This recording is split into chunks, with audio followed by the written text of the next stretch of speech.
Morning, namaste to all the students.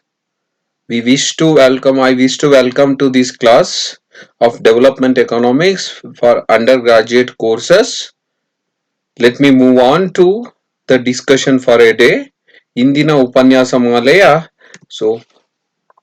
ಸರಣಿಯಲ್ಲಿ crisis of capitalism ಬಂಡವಾಳಶಾಹಿತ್ವ ಅಥವಾ ಬಂಡವಾಳ ಆರ್ಥಿಕ ವ್ಯವಸ್ಥೆಯ ಸಮಸ್ಯೆಗಳು ಅಥವಾ ಅದಕ್ಕೆ ಬಂಡವಾಳ ಆರ್ಥಿಕ ವ್ಯವಸ್ಥೆಯಲ್ಲಿರ್ತಕ್ಕಂಥ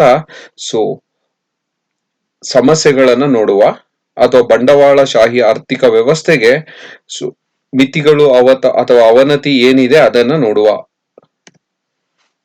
recap of the last session. ಇಂದಿನ ತರಗತಿಯಲ್ಲಿ ನಾವು ಕ್ಲಾಸಿಕಲ್ ಎಕನಾಮಿಕ್ಸ್ ನ ಅರ್ಥ ಮಾಡ್ಕೊಂಡ್ವಿ. ಕ್ಲಾಸಿಕಲ್ ಎಕನಾಮಿಕ್ಸ್ ಅಂದ್ರೆ ಏನು, ಕ್ಲಾಸಿಕಲ್ ಎಕನಾಮಿಕ್ಸ್ ಅಲ್ಲಿ ಬರ್ತಕ್ಕಂಥ ಅರ್ಥಶಾಸ್ತ್ರಜ್ಞರು ಯಾರ್ಯಾರಿದ್ದಾರೆ, ಕ್ಲಾಸಿಕಲ್ ಸಂಪ್ರದಾಯ ಪಂಥದ ಅರ್ಥಶಾಸ್ತ್ರ ಸಿದ್ಧಾಂತದ ಬಹುಮುಖ್ಯವಾಗಿರ್ತಕ್ಕಂಥ ಅಸಂಪ್ಷನ್ಸ್ ಅನ್ನ, ಅದರಲ್ಲೂ ಲೈಸಫೇರ್ ಪಾಲಿಸಿ, ತಟಸ್ಥ ನೀತಿ, supply creates its own demand and J S. Mill ರವರ, ಆಡಮ್ ಸ್ಮಿತ್ ರವರ, ಕಾರ್ಲ್ ಮಾರ್ಕ್ಸ್ ರವರ ಅಭಿವೃದ್ಧಿ ಸಿದ್ಧಾಂತಗಳನ್ನ ಅರ್ಥ ಮಾಡ್ಕೊಂಡಿದೀವಿ. ಈ ಚಾಪ್ಟರ್ದು ಆಬ್ಜೆಕ್ಟಿವ್ಸ್ ಏನಪ್ಪಾ ಅಂದ್ರೆ, ನಾವು ಸಿದ್ಧಾಂತ ಅಂದ್ರೆ ಒಂದು ಹೇಳಿಕೆ ಇರುತ್ತೆ, ಆ ಹೇಳಿಕೆಯನ್ನ ಇಡೀ ಜಗತ್ತಿಗೆ ಅನ್ವಯಿಸುತ್ತಾ ಇಲ್ವಾ ಅಂತಕ್ಕಂಥದ್ದನ್ನ ವೆರಿಫೈ ಮಾಡ್ತೀವಿ. ಈ ಎಂಟೈರ್ ಚಾಪ್ಟರ್ ಅಲ್ಲಿ ನಾವು ಎಲ್ಲಾ ಸಂಪ್ರದಾಯ ಪಂಥದ ಅಭಿವೃದ್ಧಿ ಸಿದ್ಧಾಂತಗಳನ್ನ ಕಲ್ತ್ಕೊಂತೀವಿ. ಅವುಗಳು ಈಗ ಪ್ರಸ್ತುತ ಜಗತ್ತಿಗೆ ಹೇಗೆ ಅನ್ವಯ ಆಗುತ್ತೆ ಅಂತಕ್ಕಂಥದ್ದನ್ನ ನೋಡ್ತೀವಿ. Basic principles of the economics ಅನ್ನ ಅರ್ಥ ಮಾಡ್ಕೊಳ್ಳೋದಕ್ಕೆ ಪ್ರಯತ್ನ ಮಾಡ್ತೀವಿ.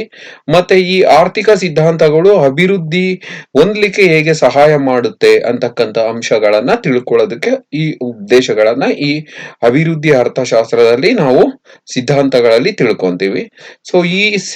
ಈ ಪ್ರಸ್ತುತ ಕ್ಲಾಸ್ದು ಈ ಸೆಷನ್ 19 ಔಟ್ಕಮ್ಸ್ ಏನಪ್ಪಾ, ನಿಮ್ಮ ಎಂಡ್ ಲರ್ನಿಂಗ್ಸ್ ಏನಪ್ಪಾ ಅಂದ್ರೆ, ಕ್ಯಾಪಿಟಲಿಸಂ ಇನ್ ಕ್ರೈಸಿಸ್.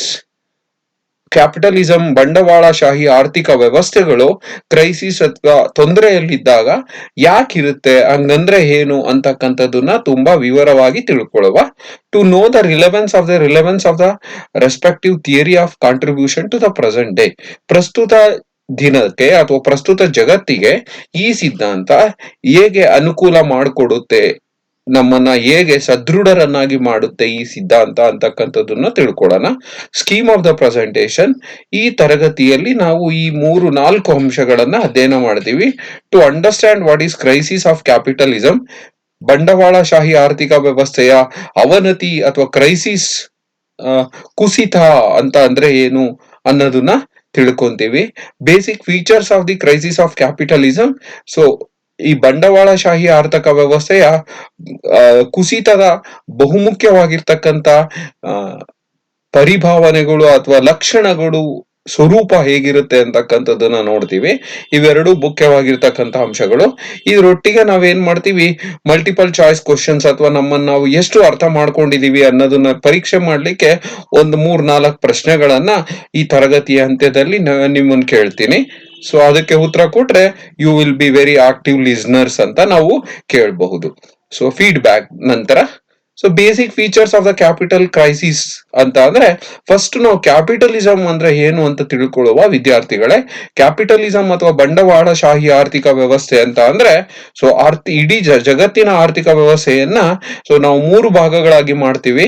ಒಂದು capitalist countries, 2 socialist countries, 3 mixed economies, where all the factors of production are under the control of private sector ಇದ್ರೆ, ಅಂತಹ ಎಕಾನಮಿಗಳನ್ನ ನಾವು ಏನಂತೀವಿ, ಕ್ಯಾಪಿಟಲಿಸ್ಟ್ ಎಕಾನಮೀಸ್ ಅಂತ ಕರಿತೀವಿ.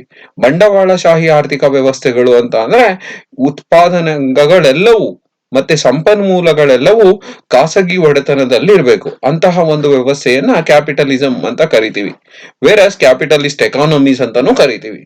ಸೆಕೆಂಡ್ ಒನ್ ಸೋಷಿಯಲಿಸಂ ಅಂದ್ರೆ, ಎಲ್ಲ ಉತ್ಪಾದನಾಂಗಗಳು ಮತ್ತೆ ಉತ್ಪಾದನಾಂಗಗಳ ಒಡೆಯರು ಮತ್ತು ಸಂಪನ್ಮೂಲಗಳು ಆ ರಾಷ್ಟ್ರದ ಸರ್ಕಾರಗಳು ವಹಿಸ್ಕೊಂಡಿದ್ರೆ, ಸರ್ಕಾರದ ಕಂಟ್ರೋಲ್ ಅಲ್ಲಿ ಇದ್ರೆ ಎಲ್ಲಾ ಸಂಪನ್ಮೂಲಗಳು ಅಂತಹ ಮತ್ತೆ ಉತ್ಪಾದನೆ ಅಂತಹ ರಾಷ್ಟ್ರಗಳನ್ನ ಸಮಾಜಶಾಹಿ ಆರ್ಥಿಕ ವ್ಯವಸ್ಥೆಗಳು ಅಂತ ಕರಿತೀವಿ. Whereas India is a best example for mixed economy. ಇಂಡಿಯಾದಂತಹ, ಭಾರತದಂತಹ ರಾಷ್ಟ್ರದಲ್ಲಿ ಕ್ಯಾಪಿಟಲಿಸಂ ಫೀಚರ್ಸ್ ಇರುತ್ತೆ ಮತ್ತೆ ಸೋಷಿಯಲಿಸಂ ಫೀಚರ್ಸ್ ಇರುತ್ತೆ. ಇಂತಹ 2 ಲಕ್ಷಣಗಳನ್ನು ಹೊಂದಿರತಕ್ಕಂತ ಭಾರತದ ಆರ್ಥಿಕ ವ್ಯವಸ್ಥೆಯನ್ನ ಮಿಕ್ಸ್ಡ್ ಎಕಾನಮಿ ಅಂತ ಕರಿತೀವಿ. Main reasons, mention the 2 reasons for, ಈ ಪ್ರಶ್ನೆಗಳನ್ನ ನೀವು ಆನ್ಸರ್ ಮಾಡಕ್ ಆಗುತ್ತಾ ಅಂತಕ್ಕಂಥದ್ದನ್ನ ನಾವು ನೋಡ್ತೀವಿ ಕೊನೆಗೆ. So mostly important features of capital crisis of capitalism ಅಂತ ಅಂದ್ರೆ rapid decline in the profits. ಇಲ್ಲಿ ಲಾಭಾಂಶಗಳು ಏನಾಗುತ್ತೆ, ಬಿದೋಗ್ತಾ ಇರುತ್ತೆ, ನಿರಂತರವಾಗಿ ಕುಸಿತ ಕಾಣ್ತಾ ಇರ್ತದೆ. Pessimism in the entire production, sales and profits. So pessimism ಅಂತ ಅಂದ್ರೆ ನಿರಾಶಾ ಭಾವ ಇರುತ್ತೆ ಎಲ್ಲಿ, ಪ್ರೊಡಕ್ಷನ್ ಅಲ್ಲಿ, ಉತ್ಪಾದನೆಯಲ್ಲಿ, ಮಾರಾಟದಲ್ಲಿ, ಮತ್ತೆ ಸರಕುಗಳ ಅಥವಾ ಸೇವೆಗಳ ಮಾರಾಟದಲ್ಲಿ, ಮತ್ತೆ ಲಾಭಾಂಶಗಳು ಎಲ್ಲವೂ ಸಹ ಕುಸಿತವನ್ನ ಕಾಣ್ತಾ ಇರ್ತವೆ. Negative state of economic position. So ಆರ್ಥಿಕ ವ್ಯವಸ್ಥೆ ಅಥವಾ ಆರ್ಥಿಕ ಸ್ಥಿತಿ ಸೊ ಋಣಾತ್ಮಕವಾಗಿರುತ್ತೆ, ದಿನ ದಿನ ಕುಸಿತಾ ಇರುತ್ತೆ. ಇಲ್ಲಿ ವ್ಯಾಪಾರಿ ಚಕ್ರ ಅಥವಾ ಬಿಸ್ನೆಸ್ ಸೈಕಲ್ ಅಂತ ಏನ್ ಕರಿತೀವಿ, ಅದು ರಿಸೆಷನ್ ಮತ್ತೆ ಡಿಪ್ರೆಷನ್ ಅಂತಕ್ಕಂತ 2 ಫೇಸ್ ಗಳನ್ನ ಹೊಂದಿರುತ್ತೆ.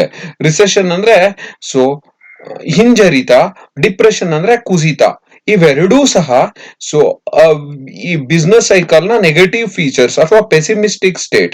ಕ್ರೈಸಿಸ್ ಆಫ್ ಕ್ಯಾಪಿಟಲಿಸಂ ಅಲ್ಲಿ ಈ ತರ ಸ್ಥಿತಿಗಳು ಇರೋಲಿಕ್ಕೆ ಸಾಧ್ಯ ಉಂಟು. Operation of law of diminishing returns ಅಂತ ಕರಿತೀವಿ. ಲಾ ಆಫ್ ಡಿಮಿನಿಷಿಂಗ್ ರಿಟರ್ನ್ಸ್ ಅಂದ್ರೆ ಸೊ ಉತ್ಪಾದನೆ ಮಾಡ್ತಾ ಹೋದಂತೆಲ್ಲ ಏನಾಗುತ್ತೆ, ಉತ್ಪಾದಕನಿಗೆ ಹೆಚ್ಚುವರಿ ಉತ್ಪನ್ನದಿಂದ ಬರ್ತಕ್ಕಂತ ಹೆಚ್ಚುವರಿ ಉತ್ಪಾದನೆಯಿಂದ ಬರ್ತಕ್ಕಂತ ಲಾಭಗಳು ಕಡಿಮೆ ಆಗ್ತಾ ಹೋಗ್ತಾ ಇರುತ್ತೆ. ಅದನ್ನ ಲಾ ಆಫ್ ಡಿಮಿನಿಷಿಂಗ್ ರಿಟರ್ನ್ಸ್ ಅಂತ ನಾವು ಕರಿತೀವಿ. ಅವು ಬಹುಮುಖ್ಯವಾಗಿರ್ತಕ್ಕಂತ ಕ್ಯಾಪಿಟಲ್ ಕ್ರೈಸಿಸ್ಗೆ ಇರ್ತಕ್ಕಂತ ಲಕ್ಷಣಗಳಾದ್ರೆ, ರೀಸನ್ಸ್ ಫಾರ್ ಕ್ಯಾಪಿಟಲ್ ಕ್ರೈಸಿಸ್ ಅಂತ ಅಂದ್ರೆ, ಕ್ಯಾಪಿಟಲ್ ಕ್ರೈಸಿಸ್ ಅಂತ ಅಂದ್ರೆ ಯಾಕಪ್ಪ ಆಗುತ್ತೆ ಅಂತ ಅಂದ್ರೆ, ಸೊ ಕಾರ್ಲ್ ಮಾರ್ಕ್ಸ್ ಅವರು ಹೇಳಿದ್ದಾರೆ, ಒಂದು ನಿರ್ದಿಷ್ಟ ಹಂತದ ನಂತರ ಲಾಭಾಂಶಗಳು, ಉತ್ಪಾದಕನಿಗೆ ಲಾಭಾಂಶಗಳು ಕಡಿಮೆ ಆಗ್ತಾ ಹೋಗುತ್ತೆ. ಈ ಲಾಭಾಂಶಗಳು ಕಡಿಮೆ ಆಗೋದ್ರಿಂದ ಏನಾಗುತ್ತೆ, ಸೊ ಅವನು ಕ್ಯಾಪಿಟಲ್ ಕ್ರೈಸಿಸ್ ಆಗುತ್ತೆ.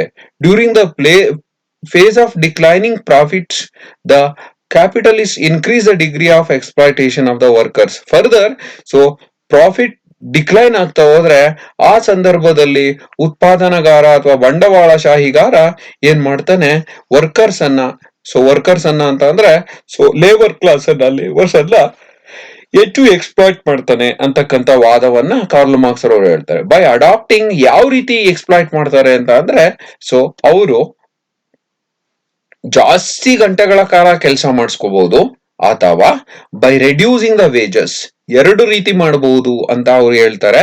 ಸೊ ವೇಜಸ್ ಅನ್ನ ಕಡಿಮೆ ಮಾಡ್ತಾರೆ, ಇಲ್ಲ ಅಂದ್ರೆ ಪ್ರೊಲಾಂಗಿಂಗ್ ದ ವರ್ಕಿಂಗ್ ಡೇ. ಸೊ ಇಷ್ಟು ಮಾಡೋದ್ರಿಂದ ಅದು ಮತ್ತೆ ನಂತರ ಏನಾಗುತ್ತೆ, ಕ್ಯಾಪಿಟಲ್ ಕ್ರೈಸಿಸ್ ಆಗೋದ್ರಿಂದ ಅವರಿಗೆ ರಿಟರ್ನ್ ಕಡಿಮೆ ಬರ್ತಾ ಇರುತ್ತೆ. ಅಷ್ಟೇ ರಿಟರ್ನ್ ಮಾಡ್ಬೇಕು ಅಂತ ಅಂದ್ರೆ ಅವ್ರು ಏನ್ ಮಾಡ್ತಾರೆ, ಸೊ ವೇಜ್ ಅನ್ನ ರಿಡ್ಯೂಸ್ ಮಾಡ್ತಾರೆ, ಇಲ್ಲ ಅಂದ್ರೆ ಪ್ರೊಲಾಂಗಿಂಗ್, ಜಾಸ್ತಿ ಗಂಟೆಗಳ ಕಾಲ ಹೆಚ್ಚು ಕೆಲಸವನ್ನ ಮಾಡಿಸ್ಕೊಂತಾರೆ. ಸೊ ಅಷ್ಟು ಮುಖ್ಯವಾಗಿರ್ತಕ್ಕಂಥ ಕ್ಯಾಪಿಟಲ್ ಕ್ರೈಸಿಸ್. ಮತ್ತೆ ಕ್ಯಾಪಿಟಲ್ ಕ್ರೈಸಿಸ್, ಯಾವುದೇ ಒಂದು ವ್ಯವಸ್ಥೆ ತನ್ನದೇ ಆಗಿರ್ತಕ್ಕಂಥ ಮಿತಿಗಳನ್ನ, ಲಾಭಗಳನ್ನ ಎರಡನ್ನೂ ಹೊಂದಿರುತ್ತೆ. ಅವುಗಳನ್ನ ನಾವೇನ್ ಮಾಡ್ಬೇಕಂತ ಅಂದ್ರೆ, ಸೊ ಸಮಯಕ್ಕೆ ಸಂದಂತೆ ಎಲ್ಲಾ ಸಿಸ್ಟಮ್ಸ್ ಅಲ್ಲೂ ಕ್ರೈಸಿಸ್ ಅಂತಕ್ಕಂಥದ್ದು ಇದ್ದೇ ಇರುತ್ತೆ. ನಾವು ಇದು ಒಂದು ಹಂತ ಅಂತ ತಿಳ್ಕೊಬೇಕಷ್ಟೇ. ಮತ್ತೆ ನಮಗೆ ಈ ಪ್ರಶ್ನೆಗಳಿಗೆ ಉತ್ತರ ಹೇಳಕ್ ಆಗುತ್ತೆ ಅನ್ಸುತ್ತೆ. ಕ್ಯಾಪಿಟಲ್ ಕ್ರೈಸಿಸ್ಗೆ ಏನು ಕಾರಣಗಳು ಅಂತ ನಾವ್ ಈಗಾಗ್ಲೇ ಡಿಸ್ಕಸ್ ಮಾಡಿದ್ವಿ. ವಾಟ್ ಈಸ್ ರಿಸೆಷನ್ ಅಂತ ಅಂದ್ರೆ ಆರ್ಥಿಕ ಹಿಂಜರಿತ. ಸೊ ಉತ್ಪಾದನೆ ಇರ್ಲಿ, ಉದ್ಯೋಗಗಳು ಇರ್ಲಿ, ಲಾಭಗಳಿರ್ಲಿ, ಇವೆಲ್ಲವೂ ಸೊ ನಿಧಾನಗತಿಯಲ್ಲಿ ಹೋಗ್ತಾ ಇರ್ತಕ್ಕಂಥದ್ದನ್ನ ಅಥವಾ ಕುಸಿತ ಕಾಣೋದನ್ನ ಎಕನಾಮಿಕ್ ರಿಸೆಷನ್ ಅಂತ ಕರಿತೀವಿ. Define diminishing returns. ಸೊ ಪ್ರತಿಫಲ ನಿಯಮದಲ್ಲಿ ಇದು ಬರುತ್ತೆ. ಸೊ ಡಿಮಿನಿಷಿಂಗ್ ರಿಟರ್ನ್ಸ್ ಅಂದ್ರೆ ಏನು, ಉತ್ಪಾದನೆ ಮಾಡ್ತಾ ಹೋದಂತೆಲ್ಲ ನಿರಂತರವಾಗಿ ಅದರಿಂದ ಬರ್ತಕ್ಕಂಥ ಪ್ರತಿಫಲ ಕಡಿಮೆ ಆಗೋದನ್ನ diminishing returns. When you continuously start producing goods and services, it leads to reduction in the profits. ಅದನ್ನ ನಾವು ಏನಂತ ಕರಿತೀವಿ, output or the returns start declining, ಅದನ್ನ ಡಿಮಿನಿಷಿಂಗ್ ರಿಟರ್ನ್ಸ್ ಅಂತೀವಿ. ಡಿಫೈನ್ ಪ್ರಾಫಿಟ್ ಅಂತಾರೆ. ಪ್ರಾಫಿಟ್ ಅಂತ ಅಂದ್ರೆ, so profit is a reward given to the entrepreneur. So surplus value are the after paying off all the payments to the factors of production, like ಲ್ಯಾಂಡಿಗೆ ನಾವು rent ಕೊಡ್ತೀವಿ, ಲೇಬರ್ಗೆ wages ಕೊಡ್ತೀವಿ, ಕ್ಯಾಪಿಟಲ್ಗೆ interest ಕೊಡ್ತೀವಿ, ಅವು ಮೂರು ಕೊಟ್ಟಾದ್ಮೇಲೆ ಏನ್ ಉಳಿಯುತ್ತೆ ಅದನ್ನ ಪ್ರಾಫಿಟ್ ಅಂತ ಕರಿತೀವಿ. Thank you dear students. I hope ಎಲ್ರಿಗೂ ಅರ್ಥ ಆಯ್ತು ಅನ್ಸುತ್ತೆ.